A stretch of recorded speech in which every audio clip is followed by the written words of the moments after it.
Listen, outside of COVID and war, this is a great time to be alive. I am enjoying every day, even the horrible parts that I just pray about and hope that they get better, because I believe in this country, everything always gets better. That's what being here is about. So, against all of the negative influences that we have to wake into and get energized around us every day, I am happy to be alive.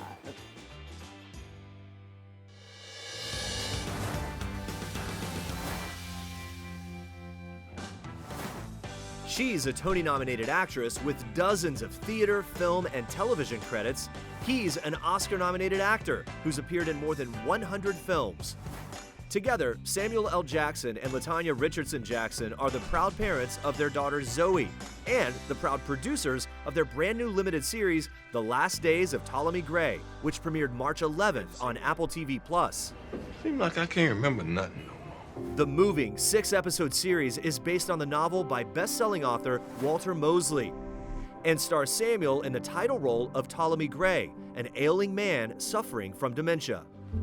How come y'all got him in here like this? Somebody shot him. Well, ain't nobody tell me. Didn't nobody say. Nobody didn't call you? Nobody didn't say no. I don't think so. No, I don't remember. I don't remember. I don't think so.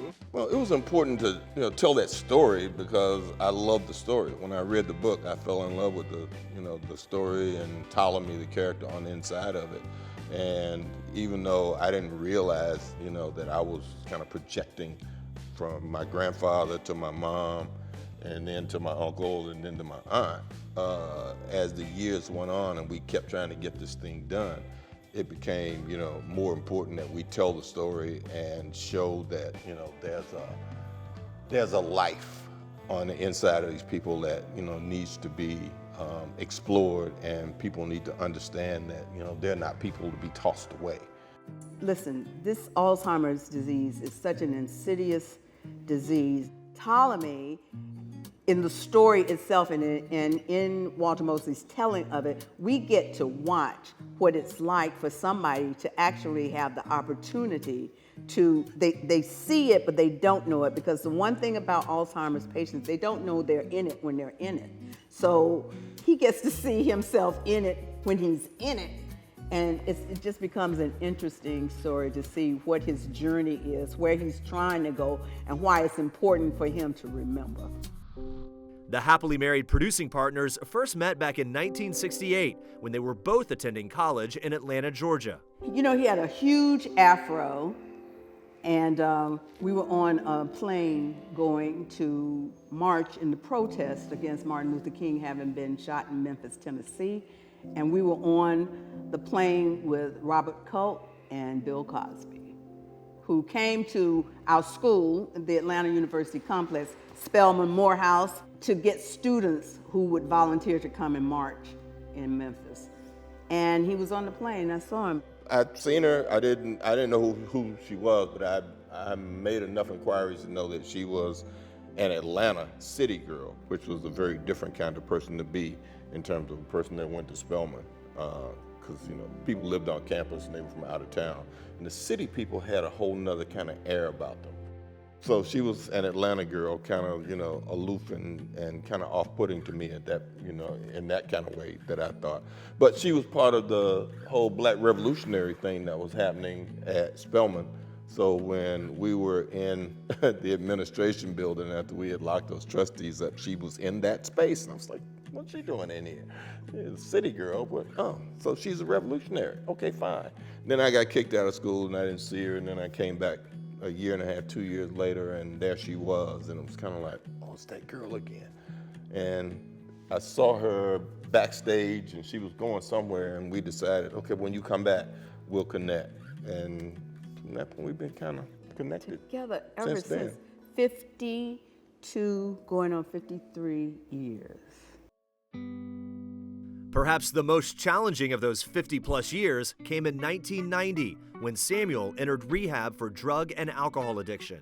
You were doing that play, and I guess I had gone the day that they found me passed out on the floor in the house or whatever. I had been out at a bachelor party or something, but you were doing that Mike Nichols play, when you called out and got me put in, and got me into that rehab place. She didn't have to do what she did. She didn't have to call, this friend of mine and get me a place in rehab or try to fix me. She could have just said, get out and whatever, and just left me into the world to let me go and be whatever I was going to be. I would have done that. I felt like doing that, but I come from a very God-fearing family, so I couldn't do that because I felt as though God had spoken to me and said, now, you can't leave this young man like this. So give him some help, and then if you feel like leaving afterwards, we'll talk about it. I was given another chance to be who I was supposed to be. Like she always said, that one of these days I was going to grow into the man that I was supposed to be. And, that was an opportunity to do that. And it's a very real thing for me. There was a lot of repair work that had to be done, a trust that had to be rebuilt. So it was more about, let's just take it as they tell them in rehab. Let's take it one day at a time, because this was a lot. And eventually, it just sort of, day by day, one day at a time, day by day, everything got kind of back to normal, a new normal, but it was even better because he wasn't sitting with a beer, he wasn't sitting, it was just different, and it was good different. It was good different. Well, things changed like wham. Yeah.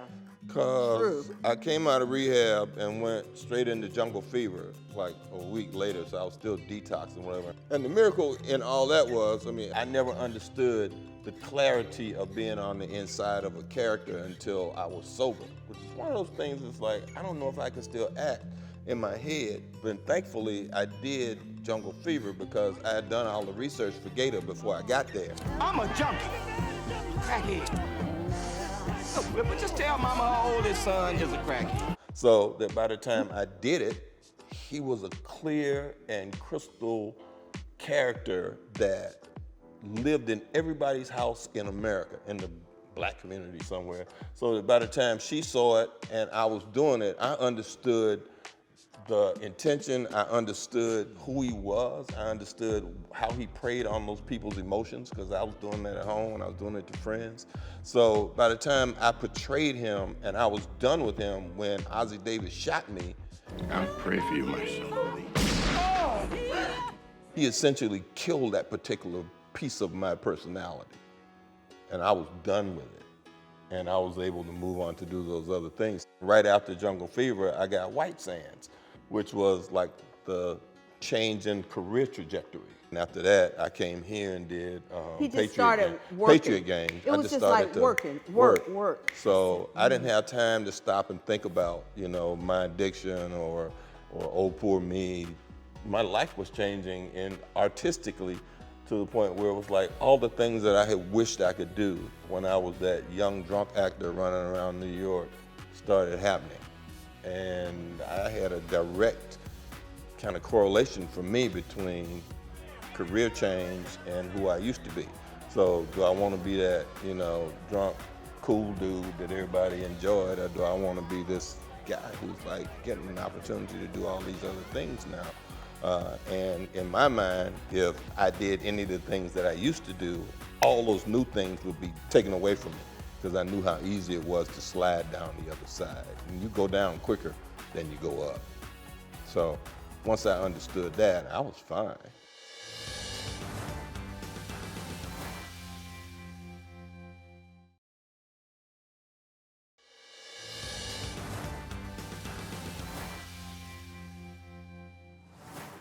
Samuel and LaTanya began dating in 1970, were married in 1980, and welcomed their daughter Zoe in 1982. Today, after 5 decades together, the happy couple is often asked for the secret to their longevity. People ask us that a lot, and people, I think if they stop and ask themselves, that they'll have the answer of how do you live every day. It's the same thing. Yes, when you're together, there's a lot of compromise and a hell of a lot of amnesia. But at the same time, it's just like you get up every day and live with your family once you have made a decision. Because at the end of the day, it becomes about a decision that, okay, this is what it's going to be.